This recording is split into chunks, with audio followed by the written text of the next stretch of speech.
Mengenang sosok Nyimas Haja Aminah istri Haji Halim yang meninggal dunia, anak pengusaha pabrik. Nyimas Haja Aminah istri Kemas Haji Halim yang dikabarkan meninggal dunia di Palembang. Nyimas Haja Aminah mengembuskan napas terakhir di Rumah Sakit Siti Fatimah Palembang pada Rabu, tanggal 11 Desember tahun 2024 malam. Semasa hidupnya, Nyimas Aminah dikenal sangat dihormati bagi keluarga besar dan masyarakat Palembang. Nyimas Aminah merupakan anak seorang pengusaha pemilik pabrik.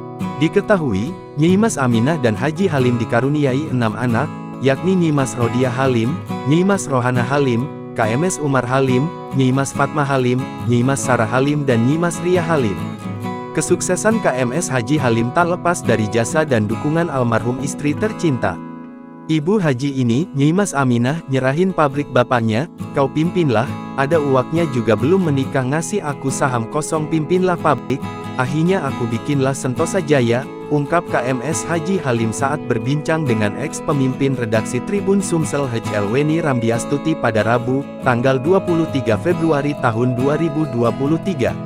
Seperti diketahui, Haji Halim menjadi pengusaha sukses dan dinobatkan sebagai orang terkaya di Sumsel, membuat KMS Haji Halim sering dikunjungi oleh pejabat negara seperti Prabowo hingga Joko Widodo. Kini, kepergian Nyimas Haja Aminah ini meninggalkan duka mendalam bagi keluarga besar. Seperti diketahui Nyimas Haja Aminah meninggal pasca dirawat di RS Siti Fatimah Palembang. Hal itu terungkap dari Instagram cucu KMS Haji Halim, @jodinugraha. Kabar duka ini juga dibagikan mantan Gubernur Sumsel, Herman Deru di Instagram pribadinya @hermanderu67. Menilik dari akun Instagram Herman Deru, KMS Haji Halim terlihat duduk di kursi roda dengan menggunakan selang di hidungnya saat dihampiri Herman Deru. Memakai baju kaos putih dengan cardigan hitam dan celana panjang, Haji Halim tampak tak banyak bicara dan hanya diam memandangi jenazah sang istri.